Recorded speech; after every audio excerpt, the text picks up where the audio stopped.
David Buss wrote a book called Bad Men. And in that book, there was a study where a bunch of prisoners and ex people who assaulted people saw the videos of women walking down the street, okay? Listen to this. And they asked the guys, which one would you assault?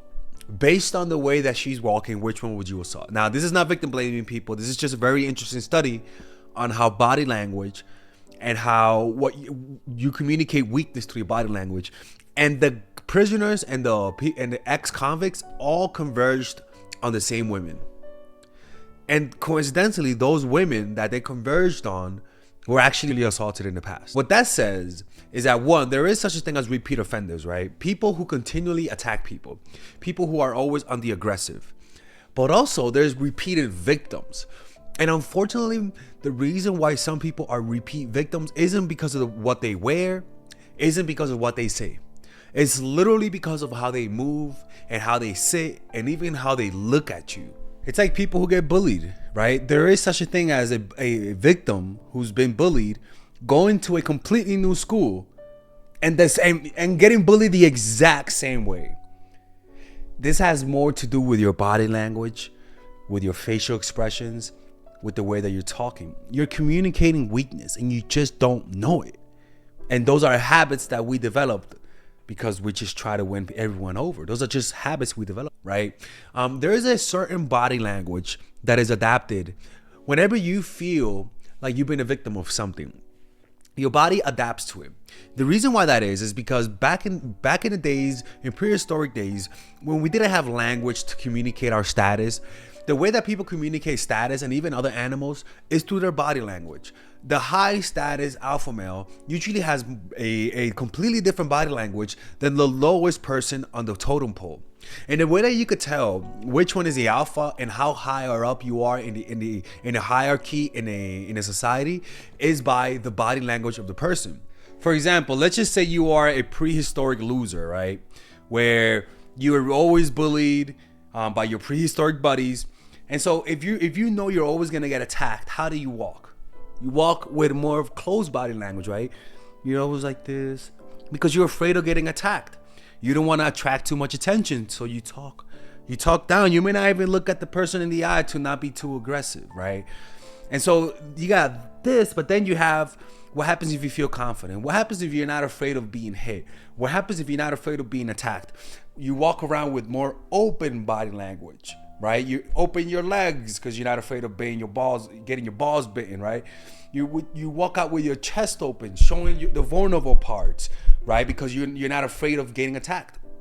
But also, you can defend yourself. And this, from the extreme, there is the to this and projecting your voice. And that's a spectrum.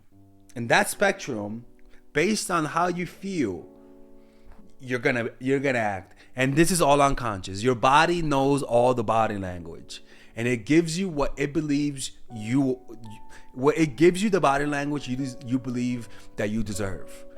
Because the body language that you have today is a reflection of who you feel you are relative to everyone else. That's why your body language changes when you're around somebody who you bully. But then if you're being bullied, your body language changes. If you're around kids who you control, for example, right, like your child, your body language is more assertive. If you're around somebody who controls you, your body language is different. Instead of trying to avoid conflict or whining about the injustice of it all, consider an option developed over the centuries by military leaders and strategists to deal with violent and acquisitive neighbors: reverse intimidation. This art of deterrence rests on three basic facts about war and human nature. First, people are more likely to attack you if they see you as weak or vulnerable. Second, they cannot know for sure that you're weak. They depend on the signs you give out through your behavior, both present and past. Third, they are after easy victories, quick and bloodless. That is why they prey on the vulnerable and weak. If the person walks around with their head down like this and just moving around like this and being all humble, it's gonna let people know that you're somebody who's a low status, you've been taken advantage of. And also what people don't understand is that type of body language encourages people to attack you. Defeated body language and validation seeking body language always leads to people trying you, always leads to people taking advantage of you. So this is why I want to tell you, you got to stop trying to please everyone, because trying to please everyone inadvertently communicates to people that you've been rejected, inadvertently communicates to people that you've been a victim of people's attacks and that you've been defeated. And and just like the rich get rich, the poor get poorer, that tends to attract more people who take advantage of you. I've seen it in my life. I remember I was a very liked kid up until I came to the United States. And when I came to the United States, there was this one kid named Alejandro who was getting bullied by two kids, Eric and Raymond. And then Alejandro told me, and I was like, look, Alejandro, he was like a little Mexican boy. If Eric and Raymond try to pick on you, let me know. I'm gonna beat them up at the same time. What people don't understand is that at that time, I thought I was the strongest kid in the world, people. I'm not even kidding with you. I thought I was Mega Man. Like, I really thought I was Hercules. Anyways, little Alejandro fucking snitched on me and told Eric and Raymond. Long story short, Raymond caught me after school, got to my face. I got to his face. But you know what happened, people? Raymond sucker punched me and ran away. He fucking ran away. And I couldn't catch up to him. My nose was bleeding. And I remember, because I didn't have a chance to fight him, I became scared of him. And then I got bullied from then on, right? For like a few years. But the point was that moment of victimhood lowered my body language and made me scared. And I remember having scared body language, right? And so from there, I decided I wanted to make friends, but I was confused why I wasn't making friends. And so I tried to make people like me, and that actually caused people to push me away. What I should have done was not try to make people like me. That's how you show strength. That even in isolation, you don't need anybody, right? When people know you don't need them, that's when they start needing you. So understand that victims are continual victims, right? Unfortunately. And the reason why you're continually a victim, not because you have some magic circle around you that says attack me, but simply because your body language, your face, your whole demeanor is sending signs of weakness towards other people, right? And by the way, people, we're having 50% off and all of my courses, and 20% off all of my coaching calls using the coupon code BLACK, coupon code Friday, or coupon code HOLIDAY without the S, right? So with those coupon codes, you could get 20% off my courses, emotional mastery, charisma blueprint, and all my previous courses. And you could work with me one-on-one using the coupon code BLACK or Friday or HOLIDAY to get 20% off my coaching call. And it's only December, today in December. So let's continue. So yeah, so it's all in your body language. Why? Because the self is always coming through. You can never hide from people, all right? Now, the next thing is that playing the people who are always trying to make everyone happy makes people not like them back, because they can sense they're trying to gain the validation of anyone. And so your attention as a result isn't valued much. People prefer people who have people prefer, like, for example, it's like dating a woman, right? When a woman dates the asshole, she says, yeah, he's an asshole to everyone but me, right? There's a certain charm to knowing that this person that you're talking to is hard to win over. There's a certain ego boost to knowing that the person that you're with is somebody that he doesn't like some people, and that he's open about it, and that in order for him to or her to like you, you have to win them over. There's something about it, and that's why some people like cats, right? And particularly women, right? Like, most women prefer cats over dogs. And one of the things about dogs is that dogs are won over very easily. Cats are not, right? And so most likely women enjoying cats is a projection, because cats reminds them of them. With dogs remind men of men, right? Because us men We're like that. We're more social, jovial. We're more easily won over. We're more into moving around and exercise, running, and doing crazy shit, right? But cats are more reserved, quiet, risk averse. They're hard to win over. They come to you when they want to, and they don't come to you when you tell them to. And so for women, when they watch that, it reminds them of them. But men, we're more into playing around per se, right? But the point is that a cat cannot be easily won over. And that's why cats are that's why cats are charmed, because the attention that people get from cats is more earned than anything else, right? Now, I have a theory that cat people tend to be more submissive, in my opinion, right? Because cats, you have to put effort to get them to like you. You have to put effort to get their attention. And so there is a certain submissive quality to it, right? That if you're somebody that doesn't feel like if you're somebody that doesn't feel submissive, then you're not gonna own a cat, because you're not gonna fucking demean yourself to get a cat to let you pet a cat that you're paying them, you're giving them money, you're giving them food, and yeah, they don't show any. Never mind. Let's keep going. Next one. Another thing about not stopping trying to please people is that, like I said, you gain needy habits.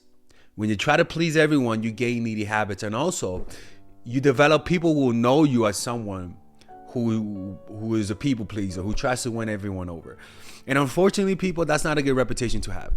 Unfortunately, people don't respect people pleasers. They don't respect the attention that you give them when they know you're trying to get anyone's validation. In fact, that pushes you away, and that makes people resent. You see, people want to win over people who are hard to please. For example, I had a boss. I keep telling about my boss when I was a social worker, where you had Shalia and you had Georgina. The whole time I thought Georgina was the main boss, right? The main honcho. But Shalia was actually the director of the whole company. But the impression that Shalia gave you was that she was beneath Georgina. And what she did to give me that impression was her body language, her face, her smile, her creepy laughs, right? Where she would laugh at everything you say. She would always be smiling. She would be like, "Hey, Alexis, how are you feeling?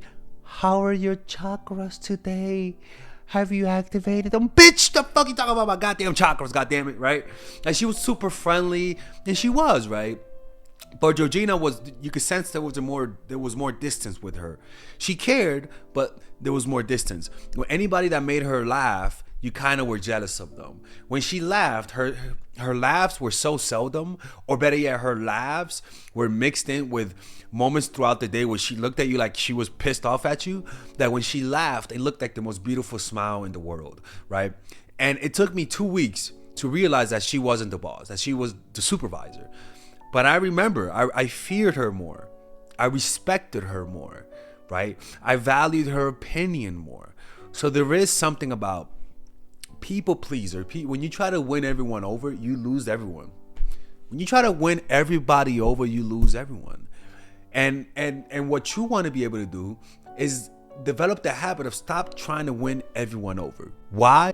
When you try to win everyone over, you lower your value. You want to be selective, right? And the way that you become selective is just by not trying to win everyone over, people. It's just that simple. And if you have that habit of trying to win everyone over, this concept is very difficult, because all you know is winning people over. You may not even know you try to win everyone over. You don't even know, because it's just a habit. It's just a habit. So one of the things I tell people is just stop trying. Stop trying to make friends. If you don't believe that you're that, go in the opposite direction and stop trying to make friends. Stop trying to make everyone like you. And notice the behavior that arises from that. And notice people's reactions. You'll notice that your behavior will be fundamentally different than it is today if you stop trying to win everyone over. That concept, you'll notice that there's like a, you know, when you have an itch, it's like trying to scratch an itch. You have like this unconscious itch to please them. Unconscious itch to make them laugh, an unconscious itch to try to impress them. And what I want you to do is not do nothing. Give it a month or two, and you'll notice that people will actually start treating you nicer. It's one of the most ironic things, because by you by you not doing this, you learn to chase people who don't like you back. And that to me is one of the most important things. When you stop trying to win everyone over, one of the worst things you could do as a person socially is try to make friends with people who don't like you. Is trying to win over somebody who hates you. Is trying to win over somebody who already has a certain bias about you. Trying to win over people who fundamentally just don't like you as a person. And you take that personal. And unfortunately, you can't take that personal. Because some people, it's like the way I say this, right? Some people don't like pizza, right? You don't see pizza crying about it. No. Some people don't like pizza because they just don't like pizza. They prefer burgers. Doesn't mean that pizza is bad. No. It just means pizza is not their thing. It's the same thing here. Some people just don't like you. And you take that personal. And you see that as a challenge to try to get them to like you. No. When somebody doesn't like you, give them the space and don't talk to them. And keep it professional, but just don't interact with them. That's how you actually get people to respect you more. Because with some people, you can't go any higher. With some people, they can't like you more because they could never like you they can never like you above a certain point. But with some people, they can hate you even more. There is 100% of potential for them to completely hate your guts. And that's the only way for you to go with some people. And I always say it's all about preventing damage. You may not get people to like you, but what you could definitely do is prevent people from disliking you more than they already dislike you. Now, the next one is that they lose respect for you, and that causes people, and it causes you to push people away, right? And this tends to create a victim mindset in you, where you do feel like a victim, you do feel like you've been hurt, and you begin to resent people who hurt you this way. And when you feel like there's a group of people who hurt you, you feel like the victim. Now, what tends to happen when you feel like there's a group of people who hurt you? Well, an eye for an eye. You begin to justify now, since they hurt you, that means you could hurt them. And you'll become a defensive person who just comes across as too aggressive to other people. There's a lot of people who come across who really look like assholes, but in reality, those are just people pleasers, people who try to win people over, but just been rejected and failed at it. And so those people will feel like victims. They will feel like they've been victimized, and so it'll justify their own attacks towards them. It'll justify their own defensive mechanism, and sometimes those attacks are real and physical, right? We've seen it before.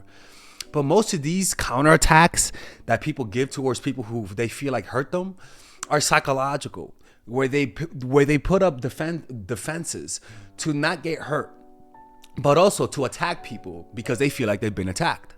And so those are the people that become the assholes. Those are the people who become the bitter people. The people who play people because they feel like they're being played by other people. The people who just literally try to fuck with you, and you're like, why are you trying to hurt me? Well, the problem with that person is that most likely you represent somebody who they try to win over in the past, but they've been rejected. So they're projecting their own anger, their own resentment towards other people on you. And you feel like you didn't do nothing to deserve it. And you didn't. You're just interacting with someone who's been bitter, like something that's been fermented and it becomes alcoholic. This is somebody who's been fermented to hate, fermented to resent. And this is a potential end game for people who try to win everyone over, because you will be disappointed and you will feel resentful because you gave and you didn't get in return, and you feel justified to get back. And one of the ways that people get back is by hurting people, is by giving the pain that they've received from other people. And this is a cycle that becomes perpetuated. And this is why some evil people, this is why people say this, the villain story. Yeah, villain story, the origin story. People who are people pleasers, usually when they get hurt and rejected, lash out. They lash out in pain. They try to hurt the people who hurt them back. And it's kind of sad. You know what I'm saying? But this is your destiny if you do this. This was me, honestly, people. Like, I remember people telling me I came across as too harsh, too strong, you know? Like, I came across as too aggressive. And the truth is that I just been hurt as when I was younger. Very disappointed in my relationships. And I feel like women played me when I was young. And and society just doesn't have a sense of empathy for men who been rejected by women, because they say, oh, that's just them being entitled. And it's like, no, you don't have a dick. You don't know what we're talking about, motherfucker. Like, it's like, it's very easy that if you're not the most attractive person to receive the cold shoulder from women a lot and just get rejected. And you can see how that happens to women also, where a lot of women just want to date the most attractive guys, but those are the biggest assholes because they feel entitled. And they don't even and they don't even try to please you, and you try to please them. They don't give anything in return. You feel resentful, and now you build up a defensive mechanism where you start seeing that same scenario in every other situation, in every other man, where you see every man as an asshole. And that's because you just try to please everyone. You just try to win every guy over, and that's why I tell you, don't try that. Don't develop those negative habits, because those habits will backfire. Those habits will sabotage you, and that just creates within you your own worst enemy, which is yourself. So the solution to all of this is just to give people space. Give them space and don't suffocate them with your presence, because when you're a people pleaser, one of the fundamental things that you believe as somebody who tries to win everyone over is that if you don't pay attention to them, they're gonna forget you. That if you're not there, they're gonna forget you. If you don't talk, you're not gonna be heard. If you don't fight for them, you're not gonna be missed. And that just comes from a place of insecurity, from a place of rejection, from internalizing the past, from projecting your own insecurities onto other people. Because what that does actually is that it pushes people away. It makes people resent your presence. Robert Greene And so applying this strategy is very scary for some people, simply because of their fundamental belief that their absence will cause people to forget them, will cause people to not remember them. And the most beautiful thing about all of this is that if you actually give it a try, you might be surprised. You'll be shocked how much people actually like you more because you gave them space. Too much circulation makes the price go down. The more you are seen and heard from, the more common you appear. If you are already established in a group, temporary withdrawal from it will make you more talked about, even more admired. You must learn when to leave, create value through scarcity. Right? How much people appreciate you more because you gave them space.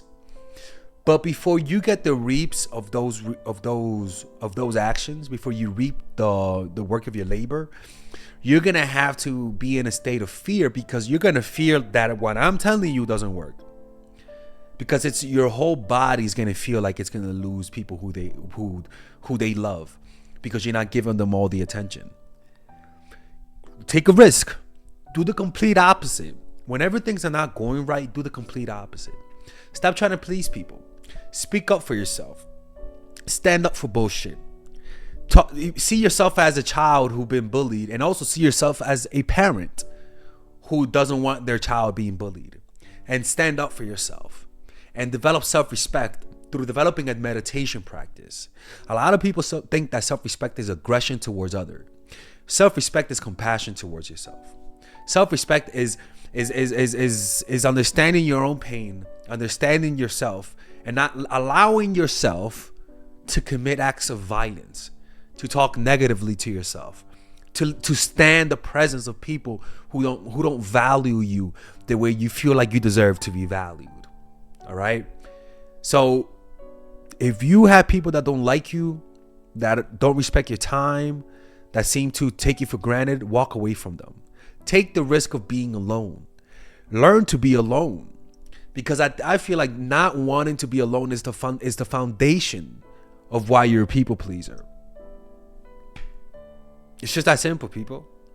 If you learn to be alone and enjoy being alone through developing a meditation practice, a lot of the times the trying to win everyone over habit goes away on its own, because what you really feared was being alone, and it was being rejected.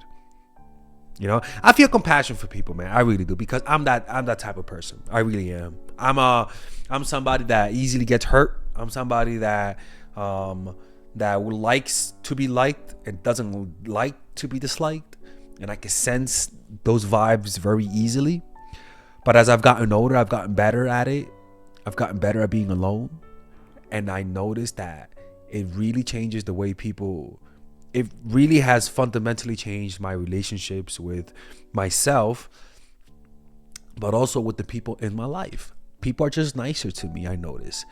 People see me as a more likable person. And the reason why that is because I now don't accept inconsistency. And it doesn't come from a place of, oh, I'm going to manipulate you to be consistent. No, it just comes from a place of honesty in my part, where I'm open to you.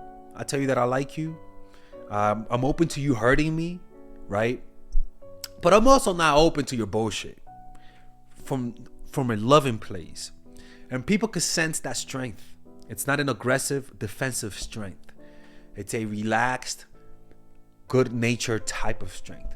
Because a lot of people develop strength that comes across as aggressive and too defensive, you know? And even if you're right about what you're trying to stand up for, you might do it in a way that turns people off. And what turns people off is just too much defensiveness. You're afraid. It's like a cat who you're trying to help, but you think you're trying to hurt it. It thinks that you're trying to hurt it, so it doesn't receive any help. And in fact, it becomes the aggressor. A lot of people are like that. They're afraid animals who've been hurt and traumatized. And what you got to do is not get people to like you, but to heal within yourself. And the way you do that is through developing a meditation practice, people. All right. So you can either go to Vipassana retreats, go to dharma.org, 10-day silent retreats, purchase my course, Emotional Mastery, or read the book, The Power of Now. Those are the resources that I could recommend. And another thing is that if you hang around people who fundamentally don't like you, what would happen is that states are infectious, right? States are things that can infect people. And if they think that you're not better than them, if they think that you're below them, that you're a peon, by you trying to hang around them, you might internalize the way they see you, right? Because you gotta understand, people who look down on people, they're really just projecting. They look down on themselves, and so they look down on you to feel better about themselves. But what happens is that by you trying to please people who look down on you, you just internalize their belief about you. And it's almost like you download a virus of their minds onto your mind, and you'll begin to look down on yourself. And one of the things about victims who have low self-esteem is that you're eventually going to do that to somebody else. And that cycle will be perpetuated. And the way you end that cycle a lot of times is perpetuated onto our children, and usually onto the family and friends that we have in our lives. And the way that you break that cycle is through ending them. Stop trying to please everyone, because that does affect your kids. That affects you. You can die from someone else's misery.